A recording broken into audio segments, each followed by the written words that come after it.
코로나가 지나면서 여러 가지 유행들이 많았지만 그 중에 하나가 낚시가 굉장히 많은 사람들이 늘었어요. 낚시하는 사람들이. 그래서 우리 TV 프로그램도 보면 도시 여부라는 프로그램도 있죠. 요즘에는 조금 덜하지만 한때는 굉장히 시청률이 높았습니다. 뿐만 아니라 가족 단위로 낚시하는 사람들도 굉장히 많이 늘었어요. 그런데 제가 이 낚시하시는 분들을 보면 저는 뭐가 생각나냐면 낚시 바늘이 생각이 납니다. 여러분, 이 낚시 바늘이 굉장히 무서운 도구예요. 왜냐하면 물고기가 한번 이 낚시 바늘에 딱 꿰이면 절대 못 빠져나갑니다. 끝에 고리가 있어서 한번 걸리면 웬만해서는 이 낚싯줄이 끊어지기 전에는 이 낚시 바늘을 빼낼 수가 없습니다.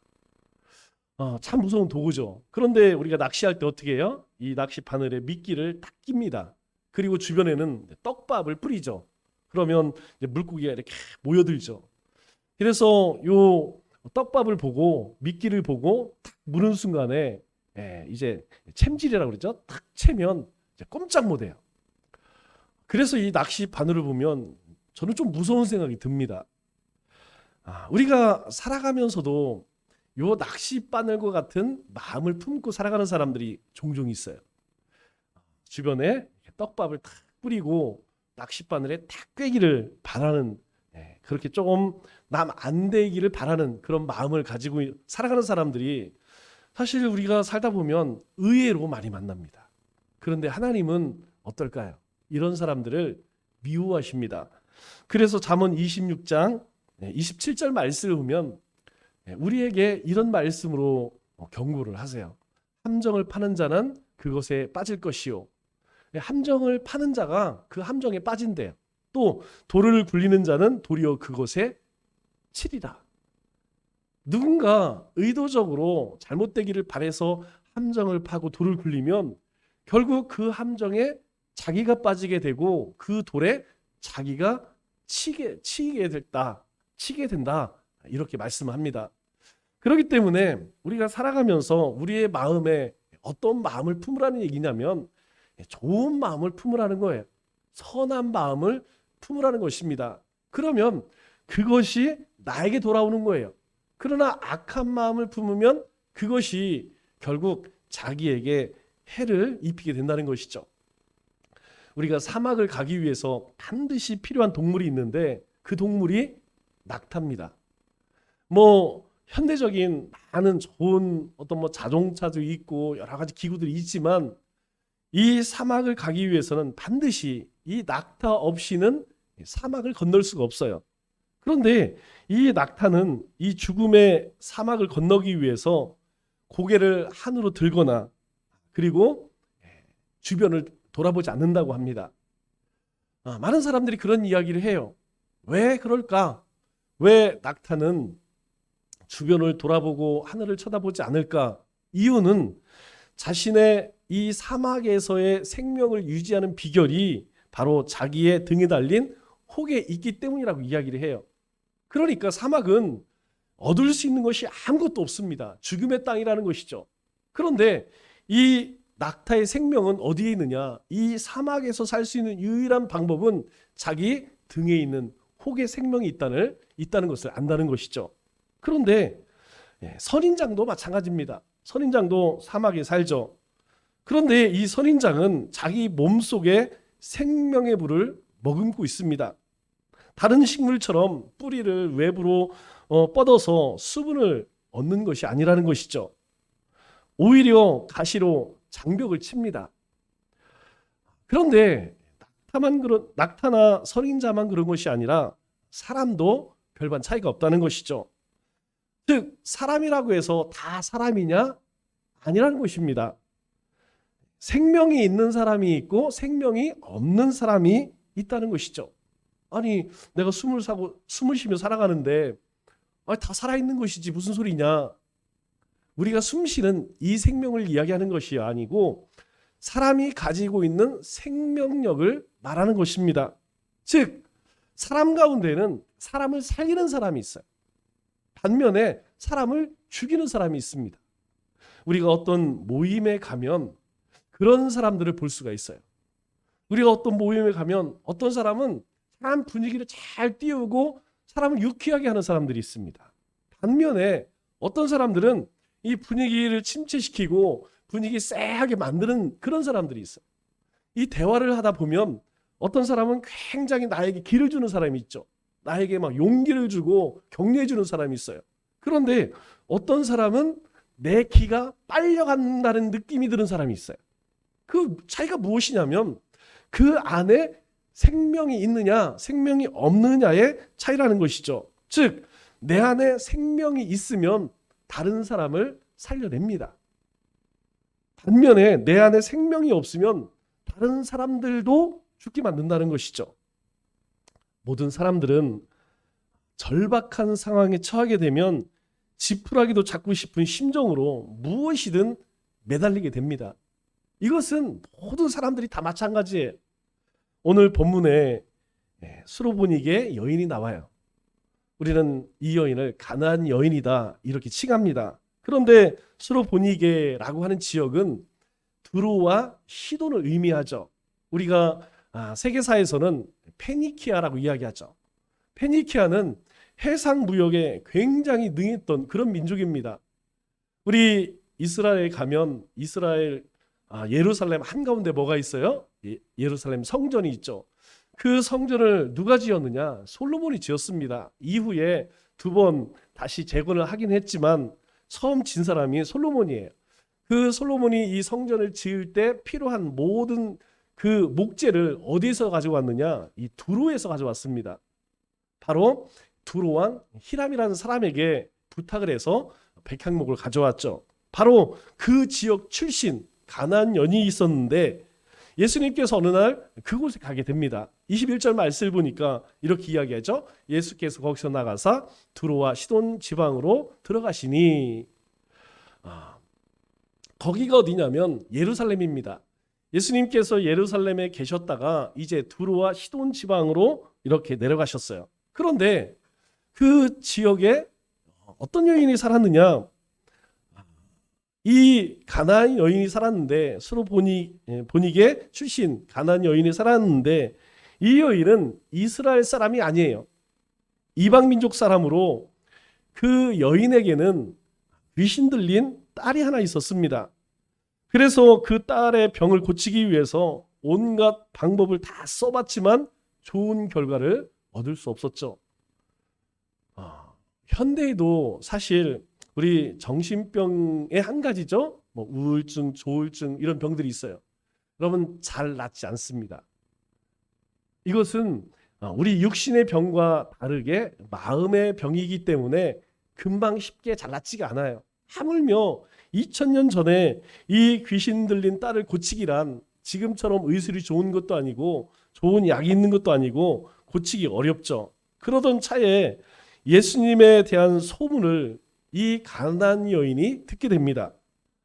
그래서 자신의 딸의 병을 고치기 위해서 청신만국 끝에 예수님을 찾아가 만나게 되죠. 그때 22절에 이렇게 고백을 합니다. 이 가나안 여인이 예수님에게 하는 이야기예요. 주 다윗의 자손이여 나를 불쌍히 여기소서 내 딸이 흉악하게 귀신 들렸나이다. 이렇게 이야기합니다. 이 고백을 가만히 들여다보면 이 가나안 여인이 자신의 딸에 대한 얼마나 큰 기대를 가지고 있는지 이 예수님이 내 딸을 고쳐주실 것이라고 하는 그런 기대가 잔뜩 묻어나와 있는 그런 말씀이라는 것을 그런 말이라는 것을 우리가 알 수 있죠. 즉 예수님만 만나면 내 소원, 내 딸 고치는 것 그것이 이루어지겠다. 그런 마음을 품고 예수님에게 이렇게 고백을 합니다. 당시 예수님은 온갖 질병을 다 고쳤어요. 실제로. 또 죽은 자도 살리는 그런 능력이 있다고 많은 사람들에게 소문이 나 있었습니다. 그런데 가나안 여인은 예수님으로부터 뜻밖의 소리를 듣게 되죠. 24절 말씀을 보니까 이렇게 예수님이 대답하십니다. 나는 이스라엘 집에 잃어버린 양 외에는 다른 데로 보내심을 받지 아니하였노라. 나는 이스라엘 집, 즉 나는 너하고는 별 상관이 없어. 나는 내 백성 이스라엘 백성들을 위해서 내가 보내심을 받은 것이지 너를 위해서 온 건 아니야. 이렇게 이야기를 해요. 그런데 예수님만 그런 것이 아니고 예수님과 함께 했던 예수님의 제자들도 똑같은 이야기를 합니다.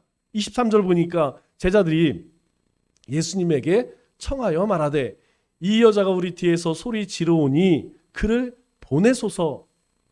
이게 뭔 얘기예요? 아니 지금 이 가나안 여인이 자꾸 와서 예수님에게 뭔가 도와달라고 부탁하는데 듣기 싫어 죽겠습니다. 시끄러 죽겠습니다. 우리가 상관도 없는 여인이 자꾸 부탁을 하니까 예수님 빨리 저 여자를 그냥 내쫓아 보내십시오. 그렇게 제자들도 이야기하는 거예요. 그런데 가나안 여인은 쉽게 물러나지 않습니다. 25절 말씀을 보니까 여자가 와서 예수께 절하며 이르되, 이제는 이 여인이 예수님 앞에 엎드려 절을 하며 뭐라고 이야기해요? 주여 저를 도우소서. 이제는 거의 딸이고 딸 이야기하지 않습니다. 지금 저에게 간절한 소망이 있으니까, 소원이 있으니까 저를 좀 도와주세요. 그렇게 재차 사정을 하는 것이죠. 그런데 그 다음에 예수님이 한 말은 더 충격적이에요. 26절 말씀을 보니까 예수님이 뭐라고 대답하시냐면 자녀의 떡을 취하여 개들에게 던짐이 마땅하지 아니하니라. 아니 음식을 내 자녀를 위해서 준비했는데 그 음식을 개들에게 던져주는 것은 이건 마땅하지 않다. 이 말의 의미가 뭐예요? 이 말의 의미는 이스라엘 백성들이 내 자녀이고 이방인인 너는 개와 다를 바가 없다. 이 얘기 아니겠어요?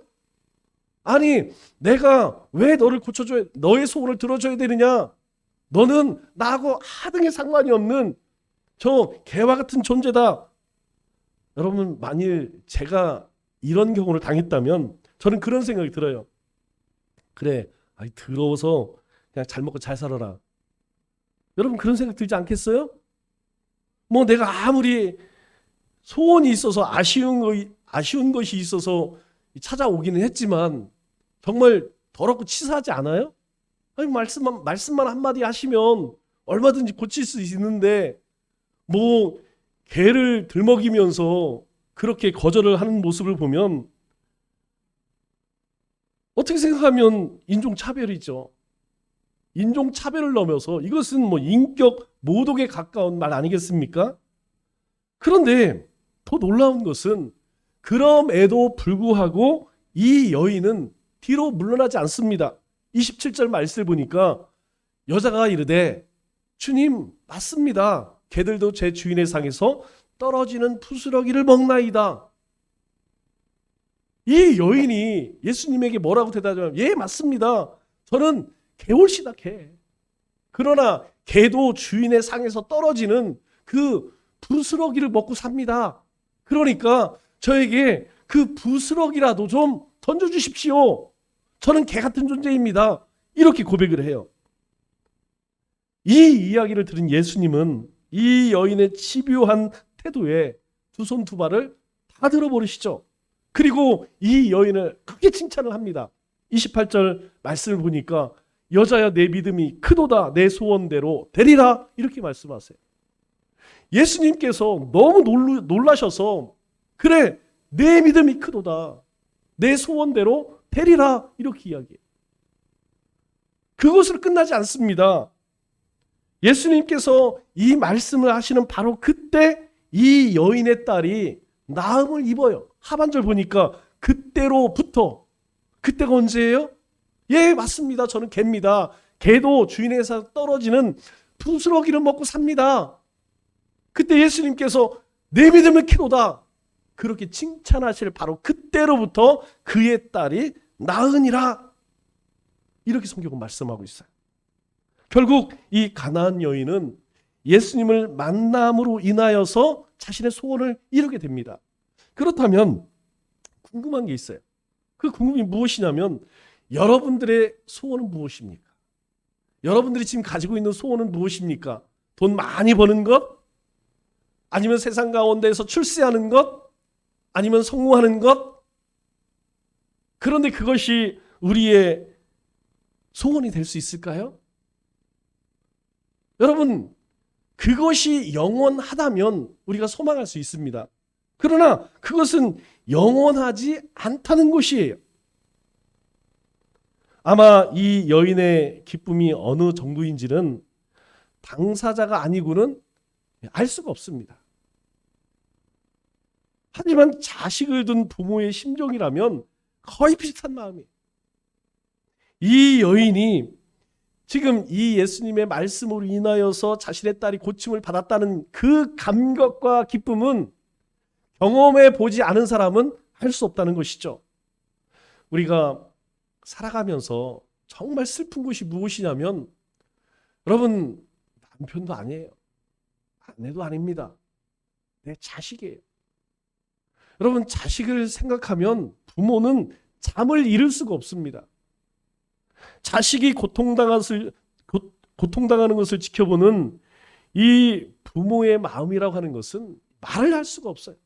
차라리 내가 고통을 겪는 것보다 훨씬 더 힘이 들어요. 그런데 성경은 뭐라고 이야기하냐면 하나님의 마음이 그렇다는 거예요. 오늘 이 가나안 여인처럼 우리를 향한 그 긍휼한 마음, 불쌍한 마음을 하나님이 가지고 계시다는 것이에요. 우리를 그렇게 불쌍히 여기신다는 거예요. 그래서 오죽하면 독생자를 이 땅에 보내셔서, 독생자가 누구예요? 예수님을 이야기하죠. 많은 사람들이 그래요. 우리는 불교를 믿는데 뭐 예수님 얘기해.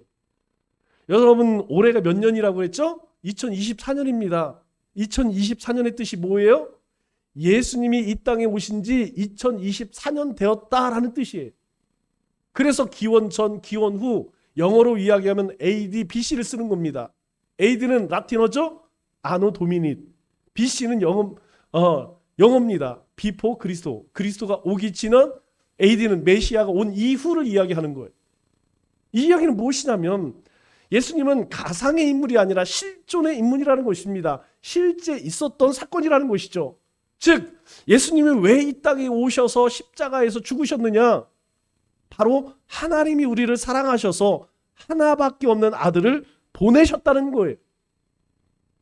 우리가 예심이란 말을 자주 쓰죠. 예심 전도, 예심 뭐 이렇게 씁니다. 예심이 뭐예요? 예수님의 마음이란 뜻입니다. 예수님의 마음이 뭐예요? 하나님의 마음을 이야기하는 것이죠.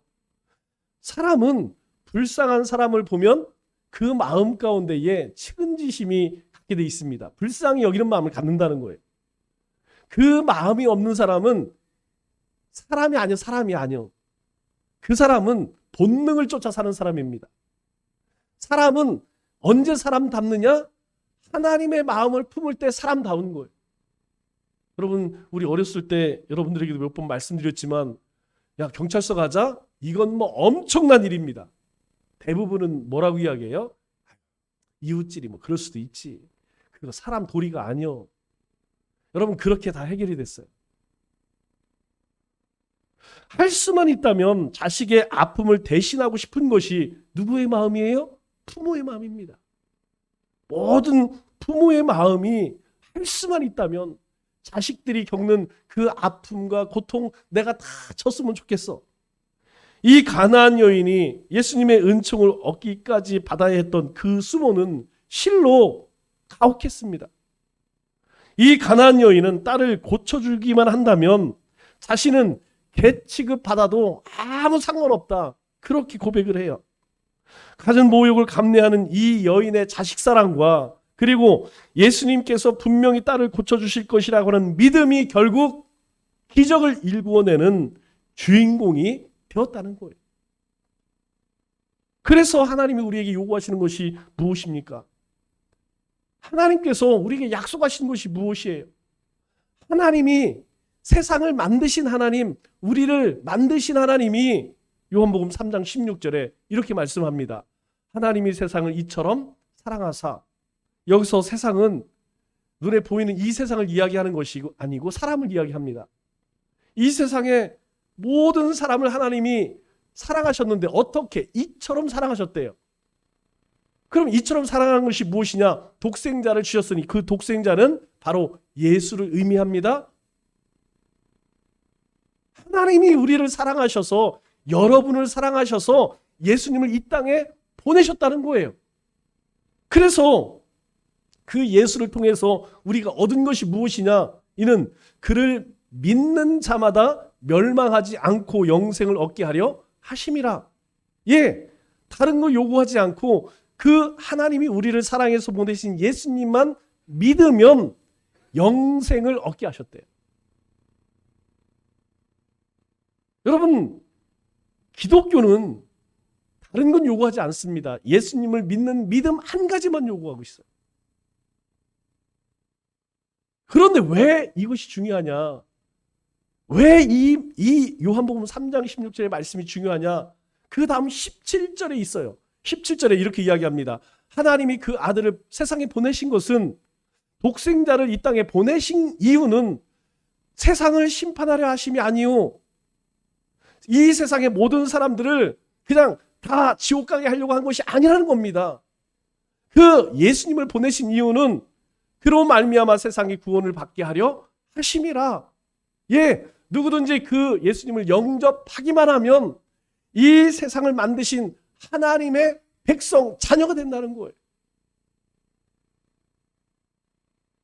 하나님의 자녀가 된다는 거예요. 실로 엄청난 일이죠. 여러분, 이 세상이 얼마나 거대한지 아세요? 여러분, 우리가 살고 있는 이 태양계가 어떤 은하의 안에 있겠죠. 여러분, 우리가 살고 있는 이 은하를 벗어나기 위해서는 무려 일경 속도로 일경열을 가도 우리가 살고 있는 이 은하를 나갈 수가 없대요. 그런데 이와 같은 은하가 이 우주에 셀 수가 없습니다. 아직까지 우리 기술로 이 우주 안에 우리가 살고 있는 이런 은하의 수를 셀 수가 없을 만큼 그렇게 많다는 거예요. 그 세상을 만드신 하나님의 자녀가 된다는 거예요. 그런데 여기서 끝나지 않습니다. 모든 사람들이 그 예수님을 영접하느냐? 그 예수님을 받아들이느냐? 그렇지 않다는 거예요. 그러면 그렇지 않은 자에게는 어떤 말씀하셨을까요? 18절에 보니까 이렇게 이야기합니다. 그를 믿는 자는 심판을 받지 아니하는 것이요. 믿는 자는 심판받지 않습니다. 그러나 믿지 아니하는 자는 하나님의 독생자의 이름을 믿지 아니함으로 벌써 심판을 받은 것이라. 굉장히 무서운 이야기죠. 세상을 만드신, 우리를 만드신 그 하나님이 예수님을 영접하면 하나님의 자녀로 인정해 주겠지만, 그렇지 않으면 그 사람은 예수님을 믿지 아니함으로 벌써 심판을 받았다라고 얘기합니다. 그래서 하나님께서 이미 오래전에 이 예수님이 오시기 전 600년, 700년 전에 이사야라고 하는 선지자를 통해서 우리에게 이렇게 말씀하세요. 이사야 55장 7절 말씀을 보니까 여호와께로 돌아오라. 우리 하나님께로 돌아오라. 어떤 자들에게? 악인은 그의 길을, 불의한 자는 그의 생각을 버리고, 악인, 불의한 자, 이렇게 이야기합니다. 여러분 스스로 한번 생각해 보세요. 나는 의인일까요? 악인일까요? 여러분, 우리가 남의 것을 훔치거나 다른 사람을 해하지 않았다 할지라도 우리 마음속에 얼마나 악한 것들이 가득해요. 여러분, 우리 안에 있는 이 죄악들이 나도 모르는 사이에 우리의 자식에게, 우리의 이웃들에게 얼마나 많은 그런 악행을 저질렀습니까? 또 이야기해요. 우리 하나님께로 돌아오라. 그가 너그럽게 용서하시리라. 예, 하나님께로만 돌아오면 용서하신다는 거예요. 묻지 않는다는 거예요. 오늘 이 시대에 예수님만 영접하면 너희의 그 악한 것들, 불의한 것들 하나님이 더 이상 묻지 않으신다는 것입니다. 오늘 이 가나안 여인은 예수님께 딸도 데리고 나오지 않아요. 괘씸하죠. 괘씸하지 않습니까? 아니, 지금 딸이 귀신 들려서 사람 노릇 못하고 있는데 딸을 데리고 나와서, 끌고라도 나와서 예수님 앞에 보여야죠. 그런데 왜 이 가나안 여인은 딸을 데리고 나오지 않았을까요? 창피해서? 여러분, 귀신 들린 여인, 귀신 들린 딸이 얼마나 창피했겠습니까? 예, 아무 데서 소리 지르고 많은 사람들에게 해를 끼치고 그 창피해서 안 데리고 나왔을까요? 아닙니다. 이 여인은 단지 예수님께서 말씀만 하셔도 집에 있는 딸의 병이 나을 것이라고 하는 믿음이 있었다는 거예요. 왜 하나님은 우리에게 믿음을 요구하실까요? 왜 우리에게 믿음을 요구하실까요? 그리고 믿음이 있는 이 여인을 왜 칭찬했을까요? 우리 사도행전 16장 30절 말씀을 보니까 이렇게 말씀하죠. 선생들이여, 내가 어떻게 하여야 구원을 받으리이까? 어떤 사람이 묻습니다. 예수님에게 내가 어떻게 해야 구원을 받겠습니까? 어떻게 해야 구원을 받겠습니까? 그때 31절에 이렇게 이야기해요. 주 예수를 믿으라. 그리하면 너와 내 집이 구원을 받으리라. 주 예수를 믿으라는 거예요. 그리하면, 조건절이죠? 먼저 무엇을 하면 너와 내 집이 구원을 얻게 될 것이야, 이렇게 이야기해요. 그런데 뭘 얘기해요? 내가 지성으로 그렇게 덕을 쌓아라, 내가 사람들에게 많은 선한 일을 해라, 아니면 교회 가서 뭘 하고 그런 거 이야기하지 않습니다. 한 가지만을 요구해요. 그 한 가지가 무엇이냐면 바로 하나님이 우리에게 말씀하셨던 예수를 믿으라. 그리하면 너와 내 집, 내 자식들까지도 구원을 받으리라. 이렇게 말씀하고 있습니다. 왜 이렇게 말씀하실까요? 우리 요한복음 11장 25절 26절 말씀을 보니까 이렇게 이야기합니다. 예수께서 이르시되, 하나님께서 우리를 사랑하셔서 보내신 그 예수님이 우리에게 뭐라고 말씀하시냐면, 나는 부활이요 생명이니 나를 믿는 자는 죽어도 살겠고 무릇 살아서 나를 믿는 자는 영원히 죽지 아니하리니. 하나님께서 약속하신 대로 보내신 그 예수님을 뭐라고 말씀하시냐면, 나는 부활이요. 부활이 뭡니까? 우리가 부활을 리서렉션이라고 이야기하죠. 다시 살아남을 이야기예요. 다시 살아나는 것. 또 나는 생명이니 나를 믿는 자는, 여기도 믿음을 이야기합니다. 그 사람은 죽어도 살고 살아서 나를 믿는 자는 영원히 죽지 아니할 거라는 거예요. 어떤 자가 영원히 죽지 않는다는 겁니까? 믿는 자. 예수님을 믿는 자는 영원히 죽지 아니하리니. 맞습니다. 우리의 몸은 죽어서 흙으로 가요. 왜? 흙으로 지음받았기 때문에. 그러나 우리의 영은 하나님께로 왔기에 하나님께로 간다는 것이에요.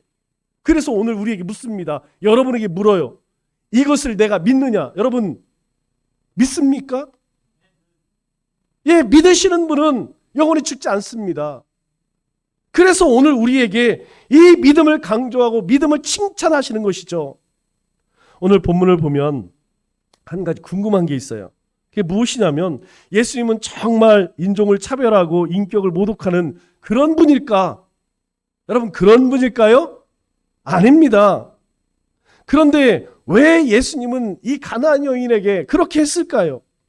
그것은 다름이 아니고요, 이 가나안 여인의 믿음을 시험하고자 했던 거예요. 예수님께서 보시는 것은 이 여인이 진짜 믿음이 있느냐, 정말 나를 찾아와서 나를 만나서 내가 이야기하면 그 말을 믿을 것인지, 그것을 확인해 보고 싶었던 거예요. 가나안 여인은 훌륭하게 그 모든 시험을 통과하면서 자신의 소원을 이루게 됩니다. 또 하나 궁금한 게 있어요. 무엇이냐면, 이 양 고쳐줄 거면 빨리 고쳐주지 왜 빨리 고치지 않고 시험을 했을까 하는 것입니다. 여러분, 이것은 우리가 어릴 적에 가졌던 의문과 아주 유사해요. 우리 학창 시절에 제일 싫었던 게 뭘까요? 제일 싫었던 게 시험입니다. 시험. 아니, 학교에 가면 왜 이렇게 시험을 보는지 모르겠어. 1학년 때, 2학년 때는 맨날 받아쓰기, 구구단, 맨날 시간 시간마다. 그런데 여러분 대학원에 가니까 대학원은 시험이 없는 줄 알았어요. 웬걸요? 매 수업 시간 전에 쪽지 시험 봐요. 여러분 대학원도 시험 봅니다.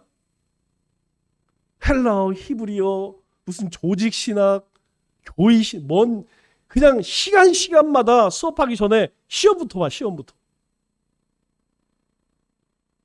이 수업만 하면 될 것을 왜 시험을 보게 하는지 그때는 정말 이해할 수가 없었어요. 그런데 시간이 지나고 나중에 알게 되었습니다. 그 시험이 나의 실력과 인격을 향상시켰다는 것을 알게 돼요.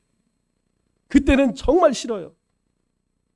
매 시간나 보는 쪽지 시험도 싫고 중간고사, 기말고사 정말 싫었어요. 표정들이 나는 시험 좋아했다 이런 표정인데요. 여러분 시험 좋아하는 사람 없습니다. 그런데 지금 생각해 보면 그 시험 때문에 공부했어요. 당일치기라도 공부했다니까요. 그것이 내 실력이 되었고 내 인격이 되었어요. 그런데 여기서 그것이 내 실력 되었다는 것은 이해가 되는데 그것이 시험 본 것이 내 인격이 됐다는 건 잘 이해가 안 되죠. 여러분 그 시험이 내 인격이 되었다는 의미는 그런 것입니다. 우리가 시험을 준비하면서 내가 밤을 새며 열심히 공부했더니 공부한 만큼 점수가 나오는구나. 시험을 통해 우리는 우리 몸에 체득이 되었어요. 이것을 뭐라고 이야기하냐면 정직이라고 이야기합니다. 심은 대로 걷는구나. 내가 열심히 했더니 좋은 결과가 나오는구나. 그래서 우리는 이 시험을 통하여서 정직과 성실과 근면이라는 것을 깨닫게 돼요. 여러분 그렇게 살았던 사람들이 있어요. 공부 잘하는 사람들. 여러분 지금이야 여러 직업들이 있지만 예전에는 그렇게 많지가 않았습니다. 공부 잘하는 사람들이 대부분 뭘 택했냐면 공무원을 택했어요. 여러분 공무원 가운데서도 국가공무원, 지방공무원, 교육공무원, 소방공무원, 경찰공무원 많이 있죠. 여러분 이 사람들의 삶의 모습을 가만히 보세요. 정직합니다. 성실합니다. 진실해요. 근면합니다. 왜 그럴까요? 그것이 학창 시절에 이미 시험을 통해서 그들은 체득이 되었어요. 물론 그 가운데에 부패한 공무원도 있습니다. 여러분 시험 볼 때에 모든 사람들이 다 그렇게 열심히 공부해서만 좋은 점수 얻었을까요? 개 중에는 헌팅한 사람도 있고 다른 사람들 모범 노트 빌려서 한 사람도 있고 있어요. 그런 사람들이겠죠. 그러나 대부분 그렇게 열심히 수고하여 좋은 점수를 얻은 사람들은 그 삶을 이후의 삶을 보면요 거의 틀림없습니다. 그러면 그런 이야기 많이 해요. 우리 친구들 공부 못하는 애들 걔들이 세상에 더 잘 됐던데 공부 못했어도 지금 사는 거 보면 돈 많이 벌고 잘 살아. 당연히 잘 살죠. 왜요? 정직하게 살지 않으니까. 적당히 법도 어기고 적당히 정직하지 않으니까 그렇게 많은 부를 취할 수 있겠죠. 권세도 가질 수 있었겠죠. 여러분 세상에 시험이 없다면 세상 편하고 좋겠지만 그 시험을 통해 얻은 것이 있다는 것을 이 가나안 여인을 통해서 우리에게 알려주고 있는 것이에요. 여러분 그것이 무엇이냐면 바로 믿음이라는 것입니다. 이 믿음이 왜 중요할까요? 히브리서 11장 6절에 우리에게 말씀합니다. 믿음이 없이는 하나님을 기쁘시게 하지 못하나니 바로 세상을 만드시고 우리를 이 세상에 보내신 그 하나님 믿음이 없으면 기쁘게 할 수 없대요. 두 가지입니다. 우리에게 요구하시는 것이 첫째는 하나님께 나아가는 자는 반드시 그가 계신 것과 또 하나 그가 자기를 찾는 자에게 상 주신 이심을 믿어야 할지니라. 왜 우리가 믿음을 가져야 하느냐? 믿음이 없이는 그가 계신 걸 몰라요. 하나님이 존재한다는 것을 알지 못합니다. 이해가 안 돼요. 하나님이 세상을 만들었다고? 진화된 거 아니야? 내가 부모님한테 태어났지. 하나님이 나를 지었다고? 여러분 이게 이해가 안 됩니다.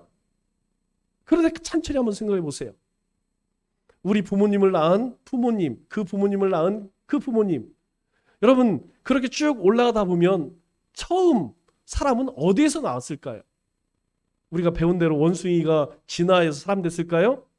그렇다면 우리가 원숭이하고 사람 중간에 어떤 모습이 있어야 할 거 아니겠어요? 정말 이 원숭이의 DNA와 사람의 DNA가 같다면 아니 원숭이 피를 뽑아서 우리가 수혈할 수 있어야 되잖아요. 해보십시오. 즉시 즉각 죽습니다. 그 자리에서 죽습니다. 아니에요. 사람은 진화된 것이 아니라는 거예요. 하나님이 만드셨다는 거예요. 그래서 믿음이 있어야만 그가 계신 것을 알 수 있어요. 하나님이 계신 것을 알 수 있어요. 그래서 예수님을 믿으라는 거예요.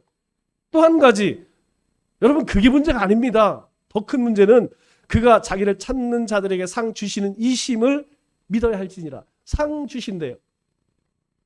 여러분 상이 있으면 뭐가 있을까요? 벌도 있다는 것이죠. 상벌이 있다는 것이에요. 믿음이 있으면 우리가 하나님의 자녀로서 살아가서 우리가 상을 받지만 믿음이 없으면 우리 마음대로 살기 때문에 그 인생에는 반드시 벌이 있다는 것이죠. 그것을 우리 종교에서는 뭐라고 이야기합니까? 심판이라고 이야기해요. 이 가나안 여인은 대단한 믿음을 예수님께 보여주었어요. 역으로 생각하면 예수님의 시험을 통해서 이 여인의 믿음은 더욱 확고해지고 강해졌다는 것이죠. 그렇다면 하나님은 왜 믿음을 단련시킬까요? 그것은 믿음으로 소망을 이루기 때문입니다. 이 가나안 여인의 유일한 희망, 어쩌면 딸에게 있었을지 몰라요. 아니, 이 여인의 지금 소망은 오직 딸에게 있습니다. 그 희망을 잡기 위해서 반드시 필요했던 것이 믿음이었기 때문에 예수님은 이 여인에게 희망을 주시기 전에 그 희망을 가질 수 있는 믿음을 주신 것이죠. 그래서 오늘 우리가 여기 있는 것입니다. 오늘 우리가 여기서 예배 드린 이유가 바로 그것 때문이에요. 오늘 우리 교회를 처음 찾으신 분들도 마찬가지입니다. 여러분들이 여러분의 아는 사람을 통해서 왜 이곳에 오게 되었느냐? 바로 이것 때문이라는 거예요. 에베소서 2장 8절에 이렇게 이야기합니다. 너희는 그 은혜에 의하여 믿음으로 말미암아 구원을 받았으니 이것은 너에게 난 것이 아니요 하나님의 선물이라. 아, 나도 하나님 믿고 싶어. 이렇게 내 소원 때문에 믿음을 얻는 것이 아니라는 거예요. 하나님이 우리에게 은혜를 주셔야만 우리가 믿음을 가질 수 있다는 거예요. 오늘 우리가 예배드리는 것, 우리가 그 하나님의 말씀을 들을 수 있는 것, 아, 내가 내 발로 걸어왔으니까 아니라는 거예요. 하나님이 내 삶에 찾아오셨고 여러분 인생에 찾아오셨고 여러분 마음에 은혜를 주셨기 때문에 하나님의 말씀을 들을 수 있게 되었다는 거예요. 또 사도행전 4장 12절에 뭐라고 이야기합니까? 다른 이로서 구원을 받을 수 없나니 천하 사람 중에 구원을 얻을 만한 다른 이름을 우리에게 주신 일이 없습니다. 예, 우리 얼마 전에 석가탄신일 지냈죠? 지난주에 예, 부처님 존경할 만한 사람입니다. 그러나 신은 아니라는 것이죠. 그도 부모를 통해 왔습니다. 그리고 죽었어요. 그가 남긴 말들 예, 우리가 새겨 들어야 되죠. 그렇게 살면 좋습니다. 그러나 우리의 영혼을 구원할 수 있는 분은 아니라는 거예요. 다른 모든 종교의 신들, 우리나라에도 신들이 많이 있죠. 이만희도 있고 뭐 있습니다. 많은. 그러나 사람일 뿐이라는 거예요. 사람으로서 어느 정도 인정할 수는 있겠지만 신은 아니라는 것이죠. 여러분 이 말씀은요. 하나님, 세상을 만드신 하나님의 약속입니다. 그래서 우리에게 말씀하는 것이 주 예수를 믿으라는 거예요. 우리 성도님들에게 늘 말씀드리는 것, 교회 왜 옵니까? 예, 그 생명 주신 하나님을 예배하러 은혜 받으러 오시라는 거예요. 여러분 교회 와서 일하려고 하지 마세요. 만약 청소하고 밥하는 것이 내가 은혜 받는 데 지장이 된다면 하지 마세요. 하나님의 은혜 받는 것이 더 중요하다는 것입니다. 그 은혜 가운데 사는 것이 훨씬 더 중요하다는 것이죠. 말씀을 맺겠습니다. 사람마다 소원은 조금씩 다를 것입니다. 그렇다면 모든 인생의 참된 소망은 무엇입니까? 돈 많이 버는 것, 출세하는 것, 성공하는 것, 그것은 다 사라져. 우리가 이 세상을 떠날 때 여러분 얼마를 가져갈 수 있나요? 우리가 쌓아놓은 그 부와 그 권세 가져갈 수 있나요? 없습니다. 공수래. 우리가 죽어서 하나님 앞에 갈 때 아무것도 가져갈 수 없다는 것입니다. 오직 하나, 예수님을 믿는 그 믿음으로 우리는 하나님 나라 가는 거예요. 영원한 하나님 나라, 예수님을 믿는 그 믿음으로 갈 수 있다고 우리에게 말씀해요. 왜요? 요한복음 14장 6절에 우리에게 이렇게 이야기합니다. 내가 곧 길이요 진리요 생명이니. 하나님이 보내신 예수님이 뭐라고 말씀하세요? 예수께서 이르시되 내가, 예수님이 길이요 진리요 생명이니 나로 말미암지 않고는 아무도 아버지께로 올 자가 없느니라. 우리 어제 이지한 집사님 며칠 전에 장례 치렀죠. 우리는 영결시라고 하지 않습니다. 우리는 영결식 이런 말 표현 안 해요. 천국 환송이라고 그래요. 환송. 먼저 보내는 거예요. 천국이 먼저 보내는 거예요. 왜? 우리도 뒤따라갈 사람이기 때문에. 왜 그렇게 말할 수 있을까요? 우리 이재현 집사님이나 우리나 다 길이요 진리요 생명 되신 예수님을 믿는 믿음으로 사는 사람들이기 때문이라는 것이죠. 이 한 주간도 길이요 진리요 생명이신 예수 그리스도에게 소망을 두고 죽은 믿음이 아니라 산 믿음으로 하나님과 동행하며 거룩한 생명의 길을 살아가는 우리 믿음의 권속들, 또 오늘 초청받아 오신 우리 모든 분들 되시기를 주님의 이름으로 축원합니다.